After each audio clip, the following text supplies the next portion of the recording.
विक्रांत ने आईने के सामने खड़े होकर अपनी कलाई पर बंधी कीमती घड़ी को बड़े ध्यान से ठीक किया। उसने अपने गहरे नीले कोट के बटन बंद किए और जूतों के फीते कसते हुए खुद को तैयार किया। आईने में दिख रहा शख्स अब पूरी तरह बदल चुका था, लेकिन विक्रांत की नजरें उस महंगे ब्लेजर पर नहीं रुकी थीं, बल्कि उसकी निगाहें आईने के कोने में चिपकी एक पुरानी और धुंधली तस्वीर पर टिकी थीं, जो उसे अतीत की याद दिला रही थी। ठीक 5 साल पहले इसी कमरे के फर्श पर विक्रांत फटे कपड़ों में बैठा था।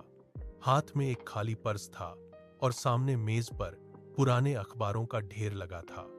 नौकरी के विज्ञापनों पर लाल घेरे तो थे, लेकिन सफलता का कोई निशान नहीं था।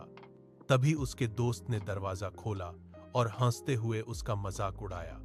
उसने कहा था कि विक्रांत, ये ऊंचे सपने देखना छोड़ दे, तेरी औकात नहीं है।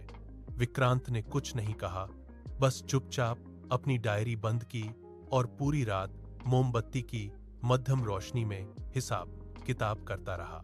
1 साल बाद विक्रांत ने एक छोटे से गैरेज में अपना स्टार्टअप शुरू किया। बारिश की एक तूफानी रात में छत से पानी टपकने लगा।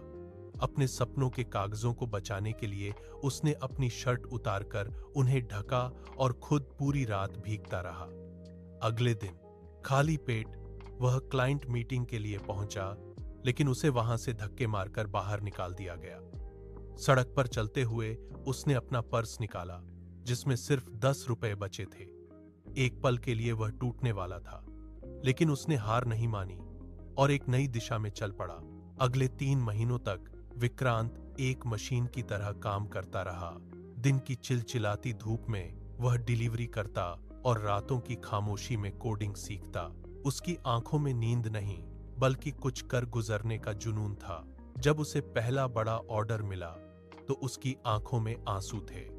अपनी पहली बड़ी कमाई से उसने वही ब्लेजर खरीदा जिसे आज उसने पहना हुआ है।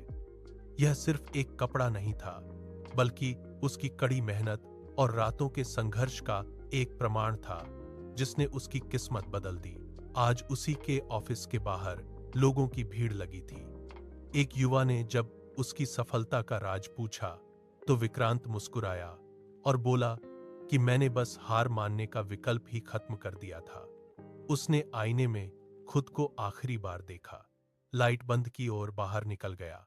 उसके कदम अब और भी तेज थे, क्योंकि वह जानता था कि यह तो बस एक नई शुरुआत है।